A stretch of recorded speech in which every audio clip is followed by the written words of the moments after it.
Hello guys, இன்னைக்கு வந்து 10 kilometre நான் கம்ப்ளீட் பண்ணியிருக்கேன். இந்த மந்தில் இதுதான் வந்து ஃபர்ஸ்ட் டே 10 கிலோமீட்டர் ஓடுறது.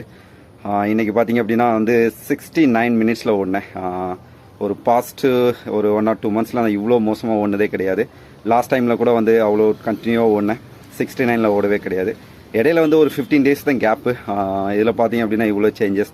இன்றைக்கி வந்து ஓட முடியாத எந்திரிச்சு ஓடணுங்கிற அந்த ஒரு தாட்ஸே இல்லாமல் ரொம்ப சிரமப்பட்டு என்னென்னே கட்டாயப்படுத்தி ஓடினேன். ஸோ ஓடும்போது ஏதோ நடக்கட்டும், ஆனால் 10 கிலோமீட்டர் முடிக்கணும் அப்படிங்கிறதான் வந்து என்னுடைய டார்கெட்டாக இருந்துச்சு.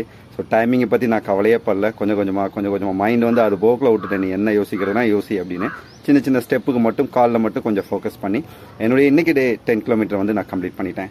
ஸோ இந்த மந்தில் வந்து 175 கிலோமீட்டர் ஓடணும் அப்படிங்கிறது என்னுடைய டாஸ்க். அப்படி ஓடினேன் அப்படின்னா வந்து இந்த மந்தோட 1100 கிலோமீட்டர் வந்து நான் கம்ப்ளீட் பண்ணிடுவேன். ஸோ என்னுடைய டார்கெட் இந்த இயரில் வந்து 1500 கிலோமீட்டர் ஓடணுங்கிறது.